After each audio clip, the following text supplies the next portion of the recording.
of hosts, yet once, it is a little while, and I will shake the heaven and the earth and the sea and the dry land.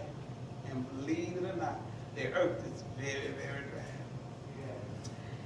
And I will shake all nations, and the desire of nations shall come. And I will fill this house with glory, said the Lord of hosts. Now God is talking about his house. And we are made to be the temple, which is the house of the Lord. Not the building that we sit in. We, the believers, are made to be the temple of God. Verse 7, okay, that's what it said. I will shake all nations, and the desire of all nations shall come, and I will fill this house with glory, saith the Lord. Verse 8, the silver is mine, and the gold is mine, saith the Lord of hosts. The glory of this latter house shall be greater than of the former, saith the Lord of hosts, and in this place will I give peace, saith the Lord of hosts. Now, I know the word of the Lord said, when your ways please him, he'll make your enemies to be at peace with you. So I see that right there with what God said. If our ways please him, he'll make our enemies to be at peace with us. God is shaking the heaven. Yes, he is. He is. Yeah. He's shaking there. Yeah. God's shaking. Yeah. Just last week, in the middle of this country, there was an earthquake. Yeah, it was. A lot of people may not have been aware of it, but yes, it was. So God is shaking there. Yes. God is shaking. He said the heavens and the earth, the sea and the dry. Yeah, it is. Yes, yes, yes. He's shaking. And he said he will shake all nations. I believe that nations are being shook up. I believe that. You can see that. You can see that. That's why there's so much there rest all over the world. God's shaking folks. Because that's what he said he was going to do. Because his glory, he said he ain't going to share with nobody. But his glory, he going to bring in his house. His glory. His glory. Woo, glory to God. He said, and he shall fill his house, this house, with glory, said the Lord. He wants you to know the reason there's no more delay, and that's why I say it's not just spiritual stuff that God will give us. It's the other things that he'll give you not only what you need, but he'll give you some what you want. Amen. I know God will. He don't just give us what we need. He'll give you what you want. Because he said, if you delight yourself in the Lord, he shall give you the desires of your heart. The desires of your heart. And he didn't say what your desire had to be. He said, but your desire. Desire is a different thing. It's not lust. The desire of your heart is a longing. It's a longing, a pleading for something that you cherish, that you've been wanting for a long time. We've been, how about ourselves? We've been desiring some things in this place for a long time. And it's the enemy been making it seem like, oh, God ain't hearing you, but God keeps sending different ones. And God keeps saying to us, through prophet, God keeps saying to us through his word that I'm going to perform it. I'm performing. I'm shining. Oh, Lord, last year, what he said, soon you'll see it, for I'm sure to shine. And you better believe me this time. And then that Sunday morning, woo, glory to God, glory to God. While Pastor Cedric Russell was preaching, the Holy Ghost moved on Mother Taylor. She stood up, and matter of fact, she took some steps. Hallelujah. Now, that was a victory lap, if it wasn't anything else. God did say it, and he performed his word. Yes. God is yet moving in our midst. He is the God within our midst. Yes. The God is of all creation is with us. The God of the whole earth. He is with us. He is with us. He is with us. If you don't know nothing else, just know that he is with us. And since he's with you, know that he said there's no more delay. Since he's with you, know that God himself said that he would cause you to prosper. And the enemy, your adversary, has no inheritance. He has no portion and he has no right in it. He can't take it even if he wanted to. He can't stop it even if he wanted to. He can't hold it up even if he wanted to. Them days are gone, God said. Yes. The vision will not tarry. What God said he would do, where he said he would perform. God is stirring folks so they got to come to somebody's church. Why wouldn't he send them? God is stirring up people because they don't know what to do or where to go. What's going to happen next? It's such an uncertainty in the earth. An uncertainty in the earth. They don't know what to do. They got to. Some people are starting to say, "Well, we got to go to church. We got to get in the face of God. We need to see God because we don't know what's going to jump. We don't know what's going to happen." Yes. Well, if nothing else shook them, God got something to shook. He allowed the things that have happened for that purpose. Because there's a revival. God been speaking about this revival that's about to hit that planet Earth like never before. This ain't a revival that's going to drill it out after a week or two. This is the last day, and I do believe that's what it's for. This is the last day harvest revival. I do believe that's what it is. This is a great stirring of the Lord. There's the shaking in the heaven, and the shaking in the earth, the shaking in the sea, and the shaking in the dry land. That's what God said he would go do. Because the ladder, the glory of the ladder is greater than the former. God gonna get some glory. And nobody can take credit. Can't pat me on the back. I ain't had nothing to do with it. Can't take no credit for it. It's all God. You're going to wonder how you got there and how you got there and how you get over there. How you get there? You didn't have no job.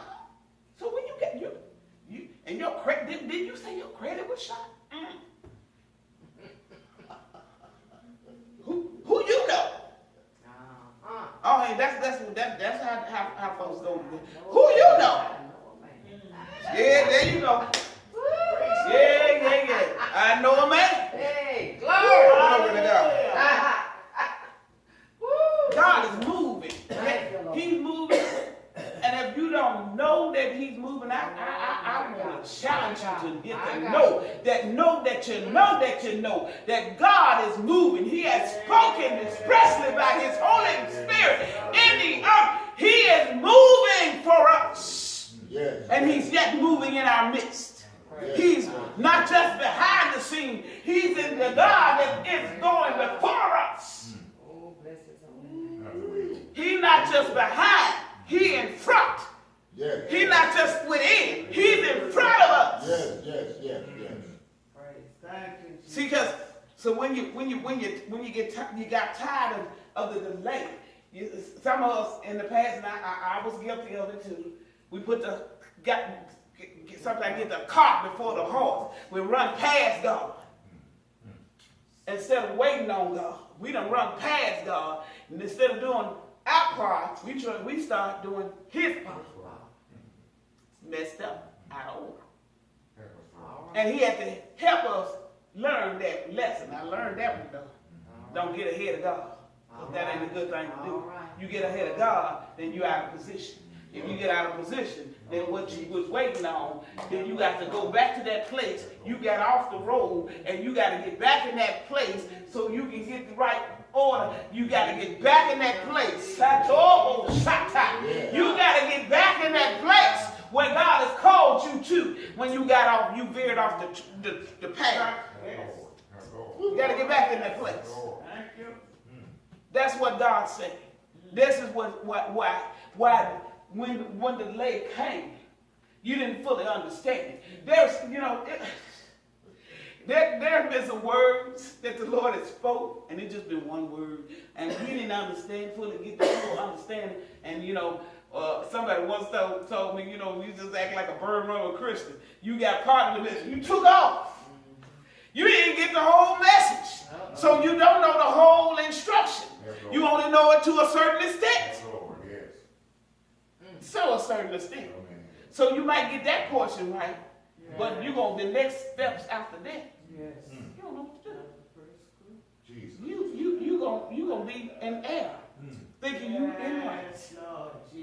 But God has spoken. He himself said, I'll cause you to prosper. And I'm going to make sure that your enemy ain't got nothing to do with it. He got that. So that ain't my problem. He told us to praise him. He told you to worship. He told him, meet me early. Seek me early. That's what it means. Meet me early, and you'll find me. Call unto me, and I'll show you great and mighty things which thou knowest not. Ooh, and I'll answer. That's what he said. Call unto me, and I will answer you. And show you great and mighty things. We ain't calling him, so he can't show you nothing. If we don't call him, he won't show you nothing. How come? He showed me that tree, the seed. He said, no more delay. He said, he has brought us up into already done. So, if you read the word, a lot of the word of God is in past tense. It's not in something going on. Then there's that word, though it's in past tense, it's in the now, in the present. It's also in his present, it puts us into the future. Woo, glory to God. So when God speaks a word, he said, I will do something. It's already done. Because the word said that every word of God is already settled in heaven. So if it's already settled in heaven, that means what he spoke, even way back then, he day stepping, and so he gonna make good what he said. Woo, Lord Jesus. He said he would make it good. He said, have I not said it, will I not do it? I don't lie now. I'm not a man. I'm not, you know, people say stuff to make you feel good. Just to make you feel good. Just, you know, because they think that's what you want to hear, because, you know, the enemy be having, you know, you tell, and some people smart enough to figure out that you're doing that stuff. So you just saying that because you think that's what I want to hear. But you're not really saying the truth. Because Jesus said, out of the abundance of the heart, the mouth speaks. So if you ain't telling me the truth, I need you to open your mouth because you're wasting words and time and the energy and all that stuff. Don't do that. So be truthful. Don't lie. Be truthful. And then, but the word of the Lord was right there. He said, I am the Lord, and I will speak. And I shall bring it to pass. I'm going to perform. It ain't going to prolong. And though people say it, and people say it may not like that, but they say it in so many words because the enemy has got to their, and so they're wavering in the faith. Because it seems like it ain't going to never happen. And yes, that's what the enemy said. You might as well throw up your hands. And what the children did, and you felt like throwing in the towel with sexist gas, want to throw that towel on in there. So because it don't look like it's going to happen for me. But if he doesn't change, he's not one that failed. He's not one that will go back on his word. He said that the glory of this latter house shall be greater than of the former. So that where we were is not where we're going to end up. What we used to look like is not going to be what we look like at the end, at the culmination of this thing. Where you started off, you looked like you couldn't make it, had no strength, didn't have anything. But when you come out of this, what the word says, they came back weeping, rejoicing, bringing in the sheaves. And the sheaves was heavy and they were loaded down. Yeah. They went out weeping, empty, because they had none, but they came back with joy. They might came back with tears of joy because now we got more than we thought we could. We was gonna have. We was gonna have more than enough. God said, there is no more delay. No more delay. For I am the Lord, I will speak, and the word that I shall speak shall come to pass. It shall be no more prolonged for in your days. O rebellious house, will I say the word and will perform it, saith the Lord God. He is God, and because he is God, there's no shadow of turning with him. He is no delay. There's no failure. He speaks, and he will perform it. No more delay.